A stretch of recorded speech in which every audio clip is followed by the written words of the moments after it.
दोस्तों ये योग वशिष्ठ वाल्मीकि रामायण बुक है। पिछले वीडियो पे हमने जहाँ तक पढ़ा था उसके बाद से आज यहाँ से शुरू करते हैं। रियल रामायण, महाभारत, वेद, पुराण, कामसूत्र, उपनिषद, ये सब बुक अगर आप शुरुआत से पढ़ना चाहते हैं तो इस वीडियो के नीचे चैनल के नेम या पिक्चर पे क्लिक कीजिए और प्लेलिस्ट में जा करके देख सकते हैं, या फिर चैनल का नाम कुछ अलग कुछ रोचक को यूट्यूब पर सर्च करके भी प्लेलिस्ट में जाकर देख सकते हैं। कुश दीपेश्वर का समाधान। वशिष्ठ जी बोले, हे राम, हे अनग, आकारण जिस जगत का भान होता है वो कुछ भी नहीं है। परमार्थतः तो परमार्थभूत ब्रह्म ही इस रूप में स्थित है। हे महामते, किसी समय किसी ने मुझसे जो पूछा उस विषय में सम्यक बोध की पुष्टि के लिए पूछे गए उस प्रश्न को सुनिए। सूर्योदक और घृतोदक नामक महासमुद्र से दोनों ओर से बलय के समान पृथ्वी पर स्थित कुशद्वीप नामक द्वीप तीनों लोकों में विख्यात है। उसके पूर्व और उत्तर में मध्य में इलावती नाम की एक स्वर्णिम नगरी है, जिसमें प्रकाश युक्त ज्वालाबली के स्तंभों से पृथ्वी आकाश गूंथे हैं। उस नगरी के पूर्व भाग में प्रज्ञप्ति नामक एक भूपाल हुआ। संसार के सब जीव उसमें अनुराग रखते थे। वो स्वर्ग में इंद्र के समान ही दूसरा इंद्र था। किसी एक समय में प्रलय काल में आकाश में गिरते हुए सूर्य के समान उस राजा के पास जा पहुंचा। उसने उठकर पुष्प अर्घ और आचमन आदि द्वारा मेरा पूजन किया, और किसी कथा के प्रसंग में उसने मुझसे विनयपूर्वक प्रश्न किया, हे भगवान, संपूर्ण जगत का संहार होने और शून्य रूप में स्थित हो जाने पर अवाच्य परम आकाश में स्वर्गारंभ का मूल कारण कौन हुआ? वे कारण कहाँ से किस प्रकार हुए? जगत क्या है? सर्ग से प्रलय प्रयत्न के विकार क्या है? उसमें अंधकार से आच्छादित भूमियाँ, आकाश में स्थित ब्रह्मलोक आदि कृमि आदि से भरी नरक भूमियाँ, आकाश कोश में स्थित लोक, उपल कोश में स्थित पृथ्वियाँ, पंचभूत और उसमें स्थित जीव और उनके बुद्धि आदि पदार्थ का क्या और कैसे है? इनका कर्ता और दृष्टा कौन है? इनकी आधार अधेयता क्या है? इस जगत का कभी महाप्रलय नहीं होता। यदि ऐसा निश्चय करे तो संवेदन के अनुसार ही अनुभूतियाँ होंगी। इसे देहादि का कारण कहे या कुछ अन्य। ये संवेदन स्थायी है या नाशवान? यदि नाशवान है तो उसका कारण क्या है? हे मुनिनायक, आज जम्बूद्वीप आदि देश में मरण को प्राप्त हुए और अग्नि में दग्ध किए गए देहनाश वाले प्राणियों के नरक स्वर्ग रूपी भोग के लिए देह के कारण कौन होंगे? हे मुने, तब क्या धर्म अधर्म ही देह रूप में मूर्त हो जाएंगे? उन दोनों के अमूर्त होने से मूर्तता संभव नहीं है। अद्रव्य ही धर्म अधर्म के द्वारा शरीर आदि को बनाते हैं। ये मुक्ति सामंजस्य युक्त नहीं है। माता पिता का अभाव होने पर उपादान कारण और निमित्त कारण क्या होंगे? द्रव्य आदि की उत्पत्ति का कारण क्या है? धर्म अधर्म करने वाले के लिए परलोक न होने की बात कहना भी उचित नहीं है, बल्कि जन्म संवेदन के अनुसार ही स्थित है। समस्त लोक और वेदादि के विरोध से भी ना होना सिद्ध नहीं होता, क्योंकि राजाज्ञा आदि से प्रजाजन जो स्वेच्छा चेष्टा आदि से अगोचर है, वे दंड रूप में मृत्यु या बंधन प्राप्त करते हैं। इसमें क्या क्रम है? जहाँ कोई लोहे आदि का स्तंभ बिना कहीं जाए आए केवल वरदान से क्षण भर में स्वर्ण का हो जाता है, उसका कारण बताइए। विधि प्रतिषेध रूपी शास्त्र का किसी के द्वारा अनुष्ठान न होने से अप्रसिद्ध का क्या प्रयोजन हो सकता है? ये भी कहिए। पहले जो असत था वो जगत पीछे सत हुआ, अथवा पहले ये सत ही था, ये कभी ना असत था ना सत था। ऐसा जो परस्पर अंतर है वो एक वाक्यार्थक कैसे मान लिया गया, ये बताने की कृपा करें। हे महामुने, स्वर्गारंभ में शून्य आकाश से ये ब्रह्मा किस प्रकार होगा? यदि इसे आकाश का प्रभाव माने तो सब प्रदेशों में ही आकाश से ब्रह्मा क्यों नहीं उत्पन्न हो जाते? हे मुनीश्वर, औषधियों के अपने बीज आदि से उत्पन्न होने के स्वभाव के अनुसार सब वस्तुओं की उत्पत्ति के स्वभाव कैसे स्थित है, ये मुझे बताइए है मुने। जब एक ही पुरुष के मित्र ने प्रयाग आदि काम्यप्रद क्षेत्र में उसके जीवन की कामना कर मृत्यु का वरण किया और उसी के शत्रु ने उसी क्षेत्र में मरते हुए उसकी मरण कामना की, तो दोनों के परस्पर विरोधी फल एक ही पुरुष के लिए कैसे फलित होंगे, ये बताइए। एक समय में ही मैं आकाश में पूर्ण चंद्र हो जाऊं, इस चंद्रत्व के प्राप्त कराने वाली इच्छा युक्त ध्यान वाले अनेक उपासकों के द्वारा प्रतिरूपी फलों के कारण आकाश एक साथ ही बहुत से चंद्रमाओं से संपन्न क्यों नहीं हो जाता, अथवा एक स्त्री को ही अपनी पत्नी के रूप में प्राप्त करने की इच्छा से जब लाखों पुरुषों ने उसका ध्यान किया, तब उसके फलस्वरूप उन सभी पुरुषों की एक ही स्त्री विभिन्न स्थानों में एक स्थान ही कैसे प्राप्त हो गई। हे महामुने, वो एक ही नारी अपने तप से ब्रह्मचारिणी और प्रत्येक पति के घर में रहती हुई उस पति के प्रति साध्वी होती हुई भी बहुत पुरुषों की भोग्य होने से असाध्वी किस प्रकार हुई, तथा वो एक ही उन सब की पत्नी कैसे बन सकी, ये मुझे बताइए है ब्राह्मण। मैं यानी उस समय जो स्त्री थी उसके बारे में पूछा जा रहा है। हे कल्प प्रयत्न, 7 दीपों का अधीश्वर होकर भी घर से बाहर कभी ना निकलूं और घर में ही रहा आऊं, ये संभव नहीं है। किसी के वरदान अभिशाप आदि के फल द्वारा विभिन्न स्थानों पर जाना भी होगा, तो वरदान या अभिशाप के भोग की प्राप्ति किस प्रकार होगी। दान धर्म उद्देदेहिक कर्म आदि की जहाँ आदिष्ट किया होती है वही उसकी उत्पन्नता आदि है, तो यहाँ की जाने वाली क्रिया का फल उस परलोक में जहाँ उक्त क्रिया की उत्पत्ति ही नहीं है किस प्रकार होना संभव है। और ये कहें कि अदृष्ट मूर्त शरीर आदि में प्राप्ति की उत्पत्ति से सफलता है, तो परलोक स्थित शरीर में अधिष्ट का अस्तित्व ही कहाँ है।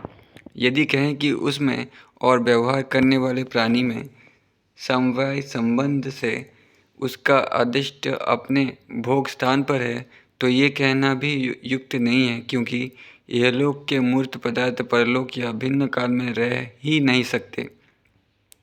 इत्यादि संशयों का समाधान किस प्रकार होगा, इस सब को अपनी स्वच्छ वाणी से उसी प्रकार काट दीजिए जिस प्रकार की सायंकालीन अंधकार को चंद्रमा अपनी शीतल और स्वच्छ कांति से छिन्न कर देता है। वशिष्ठ जी बोले, हे राजन, मैं तुम्हारे प्रति आत्म तत्व को स्पष्ट रूप से कहता हूँ, उसे सुनो। इसके द्वारा तुम्हारे सब संशय नष्ट हो जाएंगे। जगत के सब पदार्थ सदैव असद्रूप हैं और सद्रूप भी हैं, क्योंकि ये संवेदन के अनुसार ही स्थित रहते हैं। ये इस प्रकार का पदार्थ है, ऐसे निश्चय से ही संबित व्याप्त है, उसका वही अंग होता है। इसके असत या सत होने के विषय में कोई विशिष्टता नहीं है।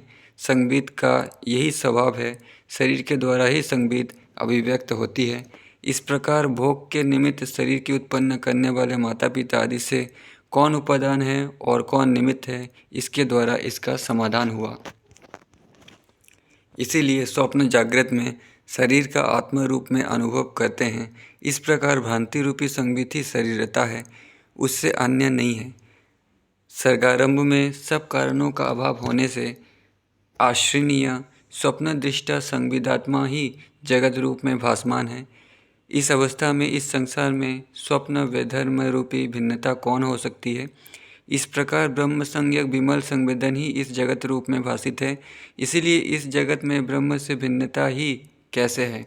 इस प्रकार पूर्व और अपर सदैव शुद्ध विकार रहित ब्रह्म के जगत रूप में स्थित होने से जगत ब्रह्म ही है। लोक वेद महाशास्त्र रूपी प्रमाणों से अनुभव करके ही हम यहाँ ऐसा कह रहे हैं। ये जगत संवितात्म है। ये धारणा सब प्राणियों की बुद्धि में जड़ जमाए हुए एवं दृढ़ अनुभव से भी सिद्ध है।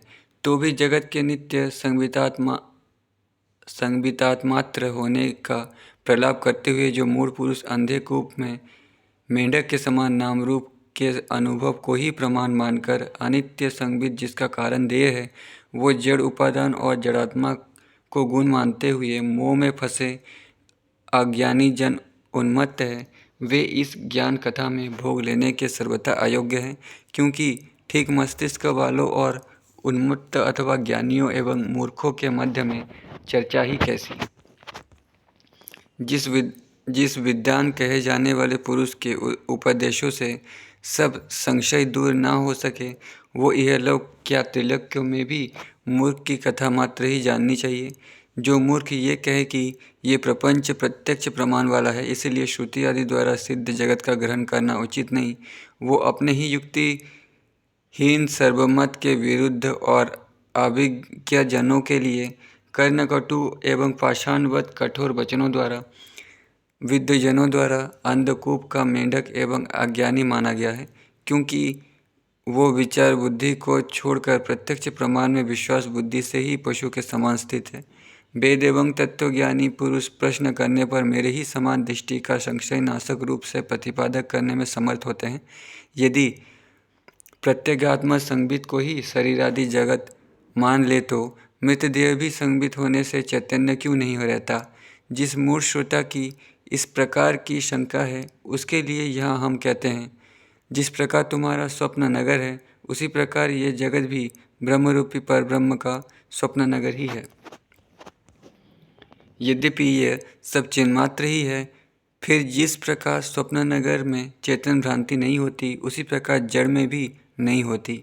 स्वप्न में दिशाएं, पर्वत, पृथ्वी आदि नगर आदि जो कुछ है, वो सब चिन्मयाकाश ही ये स्वानुभूति से सिद्ध है। ब्रह्म संविदा काशमय है, उसके संकल्प की पूरी भी विराट है। ब्रह्मा शुद्ध संवितमय और उसके द्वारा निर्मित यह संसार भी शुद्ध संवितमय ही कहा गया है। जिस प्रकार तुम अपने संकल्प नगर में जिस पदार्थ का जैसा संकल्प करते हो, वैसा वैसा ही अनुभव करते हो, उसी प्रकार ब्रह्म के संकल्प नगर रूपी इस संसार में चित्त द्वारा जैसा जैसा संकल्प किया जाता है, वैसा वैसा ही अनुभव आता है।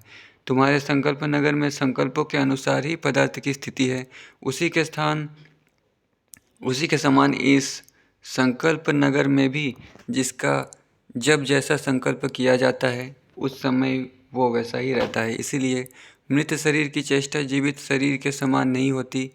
वैसे तो इस प्रकार नियत इस चेष्टा और अचेष्टा दोनों की ही कल्पना हिरण्यगर्भ रूप चित्त ने की है और उसी के अनुसार उसने अनुभव किया है। इसलिए मृतक में चेतना का अभिव्यंजन करने वाली चेष्टा प्राप्त नहीं हो सकती। महाप्रलय की समाप्ति पर पुनः स्वर्गारंभ होता है, किंतु सभी कारणों का अभाव होने के कारण वो सृष्टि द्रव्य नहीं है। यदि पूर्वकल्प वाले प्रजापति के बनाए द्रव्य का इस नए स्वर्ग में प्रयोग होने से वो निर्द्रव्य कैसे होगा, ये कहे तो भी अनुपयुक्त है, क्योंकि पूर्वकल्प वाला प्रजापति ही नहीं रहा और उसका बनाया संसार भी पूर्ण विलीन हो चुका, तो पूर्ण संसार के प्रकार आदि स्मृति आदि निर्मित कारण नहीं हो सकते।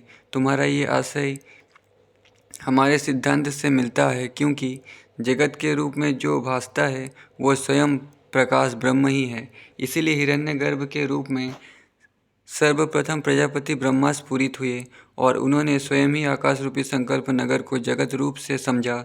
जिस प्रकार चिन्मात्र रूपी संकल्प नगर का ही भान होता है, उसी प्रकार आकारण चिन्मात्र का उनमें ही जगत रूप में भासमान है। देह हो अथवा ना हो, जहाँ जहाँ चिदाकाश की विद्यमानता है, वहाँ वहाँ वो द्वैत अद्वैतमय विश्व रूप आत्मा को जानता है।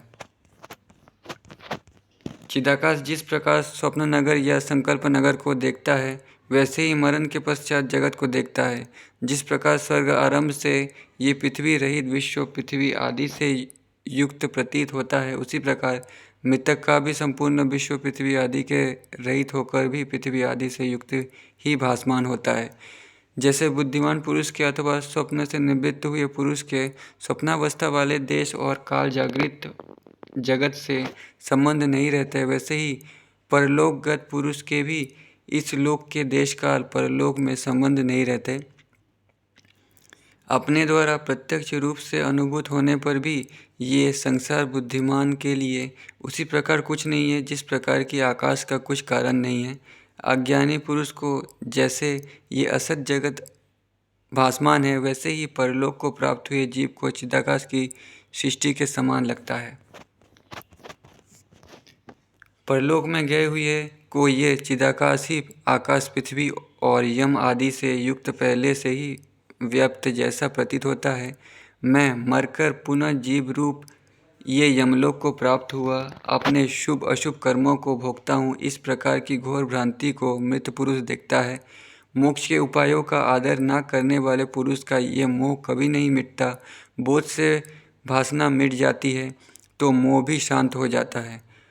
अप्रबुद्ध पुरुष की संबित ही धर्म अधर्म रूपी वासना है, जो आकाश में ही आकाश रूप से प्रतीत होती है। वही ये जगत रूप में स्थित है। ये जगत ना तो शून्य रूप है और ना सत रूप है, अपितु जगत के रूप में ब्रह्म संज्ञक चैतन्य ही है, जो अज्ञान से अनंत रूप और ज्ञानी पुरुष के लिए आनंद स्वरूप परम कल्याण ही है। सब रूपों में ब्रह्म ही स्थित है। वशिष्ठ जी बोले, हे राजन, प्रजाओं को अप्रकट दूरस्थ होने से, असंबद्ध राज्य आज्ञा आदि से अपने ही घर में जैसे शुभाशुभ की प्राप्ति होती है, उसे सुनो। ब्रह्म ही अज्ञान से दृश्य प्रतीत होता है, जो ब्रह्म ज्ञान से ब्रह्म है, इसलिए ये विश्व ब्रह्म के संकल्प नगर के रूप में विद्यमान है। संकल्प नगर में जब जिस वस्तु का जैसा संकल्प किया जाए, उस समय वो वस्तु वैसे ही अनुभव में आएगी।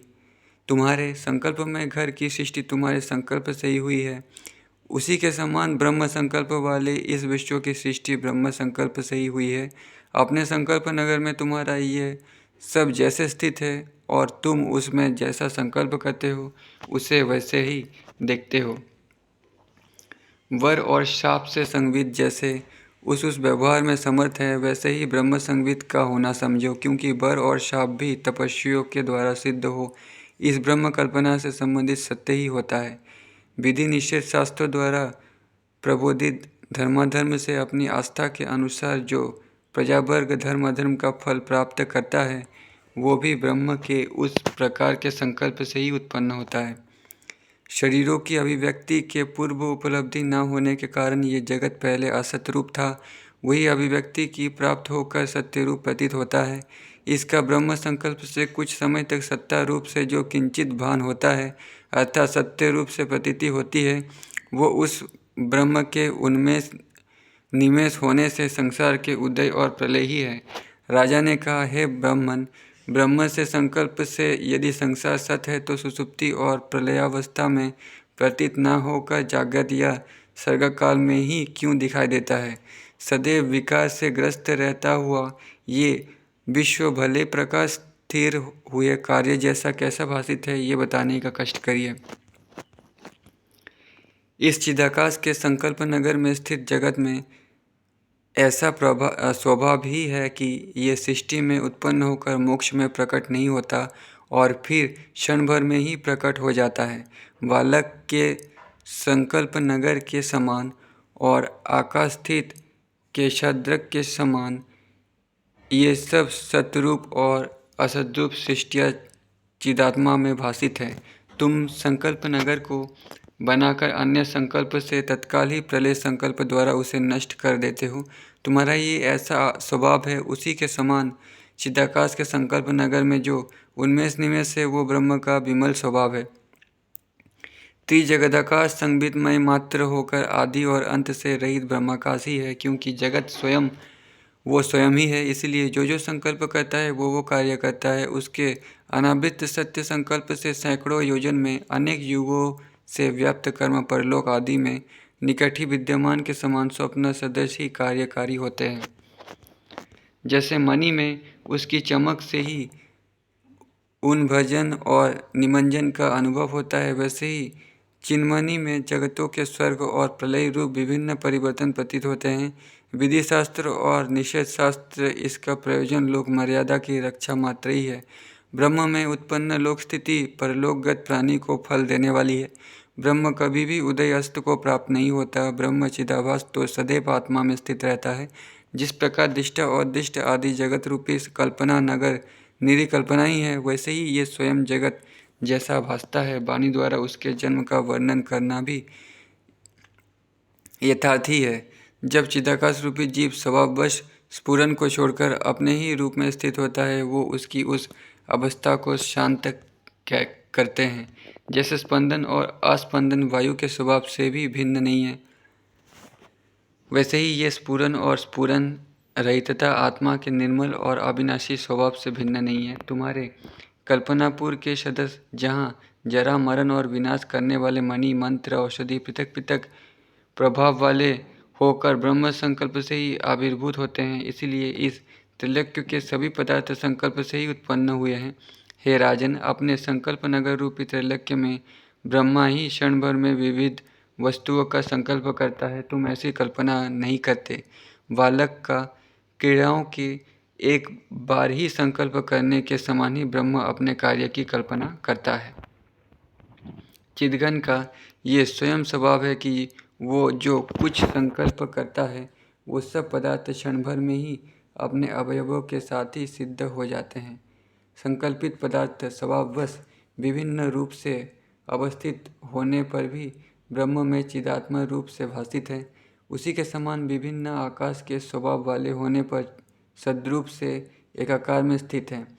उनमें से प्रत्येक पदार्थ में ब्रह्म चिन्मात्रता ही है, क्योंकि सर्वात्मक चित्त जहाँ जैसा स्थित है वहाँ वैसे ही भासित है।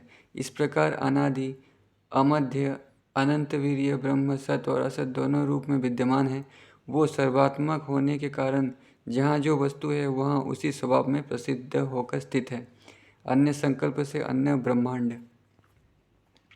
वशिष्ठ जी बोले, है राजन, इच्छित फल के प्रदान करने वाले प्रयाग आदि क्षेत्रों में एक पुरुष के मित्र ने ही उसके चिरजीवन की शुभकामना करते हुए अंतिम सांस ली, परंतु उसी के शत्रु ने उसके शीघ्र ही मर जाने की प्रार्थना कर मृत्यु का आह्वान किया।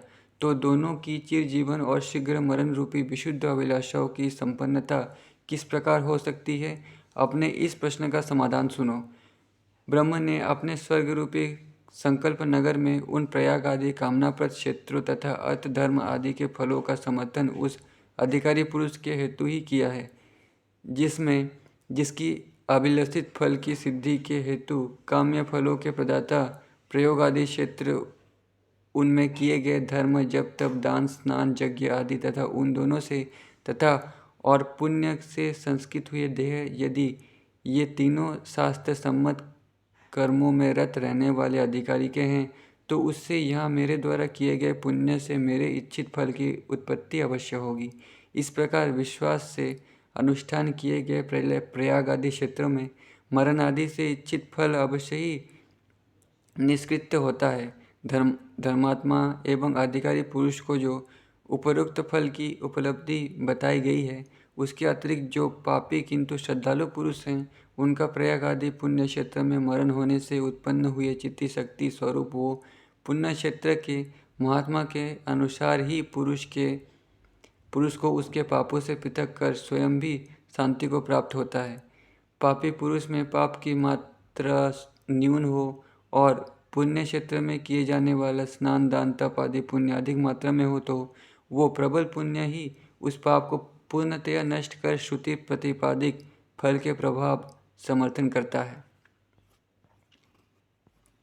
किंतु जहाँ ज्ञानी पुरुष का पाप पुण्य क्षेत्र में अर्जित धर्म के तुल्य होता है, वहाँ बल के तुल्य होने के कारण ही उस धर्म के कारण पाप में प्रवृत्त नहीं होता।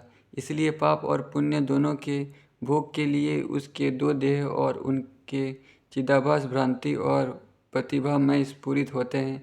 पाप पुण्य का इस प्रकार का जो महान फल जिस प्रकार ब्रह्म संकल्प से स्फुरन को प्राप्त होता है, वो बिना किसी प्रकार के परिवर्तन के यथावत स्थित रहता है। वो चिद्धातु ही ब्रह्म है। वही ब्रह्मादि समष्टि जीव तथा अहमादि व्यष्टि जीव कहा गया है। वो जो संकल्प करता है उसका वो संकल्प समष्टि व्यष्टि उपाधि में उसी प्रकार के जगत रूप में स्थित होता है। ब्रह्म संकल्प के अनुसार ही शासन के योग्य व्यक्ति की उन पुण्य क्षेत्र में अर्जित पुण्यादि के अनुसार ही फलभोग रूप वाली प्रतिभा स्वप्न के समान उसी प्रकार उदय को प्राप्त होती है। जिस प्रकार की पुण्य के विरुद्ध अर्थात पापी की प्रतिभा नरकादि के रूप में प्रकट होती है। वो सोचता है, अरे मैं आज अकेला ही मरण को प्राप्त हो गया, मेरे जो ये सगे संबंधी अथवा बंधु बांधव है वे जीवित रहकर मेरे लिए रुदन कर रहे हैं, मैं एकाकी ही परलोक को प्राप्त हो गया हूँ। जिस प्रकार इस पुरुष का मरना प्रतिभा रूप है, उसी प्रकार इसके बंधु बांधवों की मृत्यु पर भी रुदन एवं मृतक कर्म आदि सब धातु शोभ युक्त व्यक्तियों के समान वैसे ही प्रतिभा समझो। किंतु अति दारुण अथवा अत्युत्कृष्ट पुण्य होने पर शोभ को प्राप्त हुए उन पाप या पुण्यों से महात्माओं द्वारा निगृहित अनुग्रह वाली दृष्टि से देखे जाने पर अन्य पुरुष द्वारा देखने या ना देखने योग्य पुण्य या पापों के जो फलभूत देहादि होते हैं, उनका भाव चित्त संकल्प से ही होता है। सभी प्राणी कहीं अत्यधिक पाप या पुण्य से शासन के योग्य पुरुष को सब रूप में अचेतन पड़ा देखते, रुदन करते और बंधु बांधवों के साथ जाकर उसका संस्कार करते हैं। मित्र अथवा शत्रु के विरुद्ध कर्मों से शासन के योग्य एक उस मित्र पुरुष ने जो प्रयाग आदि क्षेत्र में अभिलाषा की थी, उसी के अनुसार वो अपने को जरा मृत्यु रहित तथा दुख से मुक्त जानता है। वो अपने यथा अवस्थित शरीर से जीवित होने का अनुभव करता है। तब उसके शत्रु का मनोरथ किस प्रकार पूर्ण होगा? इसका समाधान ये है कि प्रयाग आदि क्षेत्र में शत्रु का मरण कराने वाले पुण्य कर्म शत्रु के बलात् मरण के लिए प्रेरित होकर वो अन्य मित्र बंधु बांधव आदि से ना दिखने पड़ने वाले देह से मरण का भी अनुभव करता है। शत्रुकृत अभिचार से प्रतीतकार से रहित शासन योग्य संबित शत्रु की कलुषित संबित को तुरंत जान लेती है। कवच और शस्त्रास्त्र से सुसज्जित शत्रु को कवच और शस्त्रास्त्र रहित विश्वस्त पुरुष के देह को आहत करने अथवा भेदने में सरलता ही रह सकती है। उस पुरुष को उसके बंधु बांधव भी उसी प्रकार अमर देखते हैं। इस प्रकार उसे जीवन और मरण दोनों की ही एक साथ प्राप्ति होती है। अप्रतिहित रूप में आविर्भाव को प्राप्त हुआ ये त्रिजगत भ्रांति मात्र है। भ्रांति में क्या विपरीत भ्रांति नहीं उत्पन्न हो सकती? संकल्प नगर और स्वप्न नगर में अनुभव होने वाली भ्रांति से जागृत रूप स्वप्न में अधिक भ्रांति का ही अनुभव होता है, न्यून भ्रांति का नहीं होता। राजा ने कहा है, ब्राह्मण धर्म और अधर्म ब्रह्म संगीत के कारण किस प्रकार है? जब धर्म और अधर्म दोनों ही अमूर्त है तो उनमें से एक अन्य देह कैसे हो जाता है? वशिष्ठ जी ने कहा है, महामते, ब्रह्मा के संकल्प नगर रूप से स्थित इस संसार में क्या सत्य संगत और क्या असत्य संगत नहीं हो सकता? जिस प्रकार हमारे संकल्प नगर में असंभव कुछ नहीं है, उसी प्रकार ब्रह्मा के संकल्प नगर रूपी त्रिजगत में कुछ भी असंभव नहीं है। जैसे स्वप्न नगर और संकल्प नगर में एक ही चित्त लाखों रूप धारण कर लेती है, वैसे ही जागृत रूप स्वप्न में एक ही चित्त सेना के रूप में असंख्य हो जाती है। जागृत में चित्त के एक से अनेक रूप होने के समान ही लाखों एक रूप वाली सुषुप्ति भी चित्त होती है। एक ही चित्त अनेक रूप धारण करती और अनेक रूप से एक रूप हो जाती है। इसका स्वप्न और संकल्प में सेना के होने और समूहों के एक होने में अन्यथा अनुभूति होती है। इस सब का संकल्प नगर और स्वप्न नगर में किसे अनुभव नहीं है। इस प्रकार इस जगद्रूप चिदाकाश संकल्प में क्या संभव और क्या असंभव है? इस प्रकार ये भ्रांति स्थावर चिदाकाश में ही भासती है। यहाँ सत असत या सदा सत कुछ भी नहीं है। जिसका जैसा अनुभव है उसका वो वैसा ही है। तत्वदर्शी और प्रबुद्ध पुरुष को इसमें असमंजस ही क्या हो सकता है? स्वर्ग में स्थित अमृतमय झरने, सरिता, फल पुष्पादि से युक्त देवोपभोग्य पर्वतादि का ज्ञान होने पर और तदनुसार संकल्प करने काम्य अनुष्ठान करने वाला पुरुष वहाँ पहुंचकर उन संकल्पों के अनुसार पर्वतादि को प्राप्त होने का अनुभव क्यों नहीं करता? इस संसार में किए गए कार्य का फल भोग परलोक में मिलता है। इस प्रकार इस संकल्प नगर में जो कुछ अनुभूति है वो सब असमंजसी है। यदि संसार में भूत भुवन आदि जो कुछ भी वस्तु है उसमें विरोध होना असमंजस ही है या नहीं है? इस प्रकार से न्याय से अकुंठा होती है, परंतु सभी दृष्टाओं से के संबित होने से स्वसंकल्प ही दृश्य रूप में अवस्थित है। ये यथार्थ कुछ भी नहीं है। सब जगत ब्रह्मरूप से अवस्थित चित्त के संकल्प रूप है।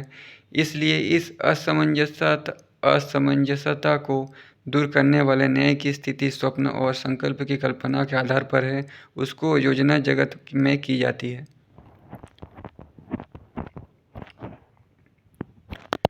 जिस प्रकार तुम्हारे संकल्प नगर में कोई भी पदार्थ असंभव नहीं है, वैसे ही ब्रह्म के संकल्प नगर में किसी भी पदार्थ का संभव ना होना समझो।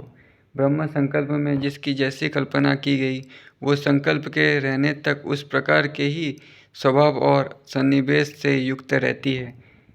उस प्रकार के सन्निवेश से ही यहाँ सब वस्तुएं ज्ञानेंद्रिय द्वारा दिखाई देती है और कर्मेंद्रियों का व्यवहार भी स्वयंकार्यता से पृथक रहता है।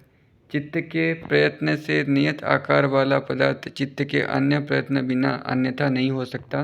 ब्रह्म संकल्प में जगत का जिस प्रकार अनुभव हुआ, वो उसी प्रकार प्रलय होने तक स्थित रहा और प्रलयोपरांत अन्य संकल्प होने पर अन्य ब्रह्मांड की प्राप्ति होगी। स्वप्न में स्वप्ननगर के अनुभव के समान ही कल्प कल्प में चिति स्वप्न में संकल्प रूपी जगत का ही प्रत्येक जीव के प्रति अनुभव होता है। हे नृपेंद्र, संकल्प नगर रूपी इस संसार में आप जो कुछ नहीं हो सकता समझते हो, वो समझना मिथ्या है। अर्थात इसमें सभी कुछ हो सकता है। वो जो कुछ है सब संकल्प कराने वाले चिन्मात्मा ब्रह्म से पृथक नहीं है। अतः आप संपूर्ण संसार को ब्रह्म ही जानो। तो दोस्तों, वीडियो बहुत बड़ा हो गया। आज की वीडियो पे इतना ही। इसके बाद यहाँ से हम लोग नेक्स्ट वीडियो पे पढ़ेंगे। तब तक के लिए धन्यवाद।